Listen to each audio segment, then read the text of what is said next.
Okay, March 27 அன்னைக்கு நம்மளுடைய gold prediction பார்த்துருந்தோம். ஸோ அதில் பார்த்தீங்கன்னா நம்மளுடைய என்ட்ரி வந்து 88,331 எடுத்திருந்தோம். அண்ட் தென் அதோடைய டார்கெட் பார்த்தீங்கன்னா நம்ம வந்து 3 days ஹோல்ட் பண்ண சொல்லியிருக்கோம். அதாவது சிம் ட்ரேடிங் பண்ணுறதுனால நம்ம 3 days ஹோல்ட் பண்ண சொல்லியிருக்கோம். ஸோ நம்மளுடைய ப்ரிடிக்ஷன் வந்து ஒர்க் ஆச்சா இல்லையா அப்படின்னு சொல்லிட்டு நம்ம இப்போ பார்ப்போம். இன்னைக்கு வந்து டேட் பார்த்தீங்கன்னா April 4. ஸோ இன்னைக்கு வந்து நம்மளோட என்ட்ரி நம்ம போன கோல்டு ப்ரிடிக்ஷன் என்ன சொல்லியிருந்தோம் அப்படின்னா 88,331 நம்மளோட என்ட்ரி இருக்கும். 3 days ஹோல்ட் பண்ணியிருந்தோன்னா 1, 2 and 3 3rd டே அன்னைக்கு நம்மளோட க்ளோஸ் பார்த்தீங்கன்னா 90,490 பாயிண்ட்ல வந்து நம்மளுக்கு வந்து கோல்டு வந்து க்ளோஸ் ஆயிருக்கு. நம்மளுக்கு டோட்டலாக பார்த்தீங்கன்னா 2,153 பாயிண்ட்ஸ் வந்து நம்மளுக்கு ப்ராஃபிட் வந்திருக்கு.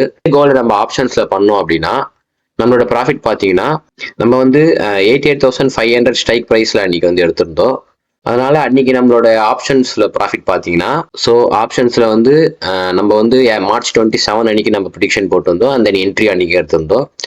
ஸோ நம்மளுடைய 1, 2 அண்ட் டே 3 உடைய க்ளோஸ் பார்த்தீங்கன்னா 2,800 லெவலில் வந்து க்ளோஸ் வச்சிருக்கு.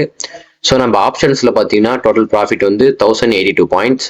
ஸோ டோட்டலாக நம்மளுக்கு வந்து ஒரு 3 days ஹோல்ட்ஸில் நமக்கு வந்து 3 day ஹோல்ட் பண்ணிங்கன்னா நமக்கு வந்து ஒரு 12,000 ப்ராஃபிட் கிட்ட வந்திருக்கும்.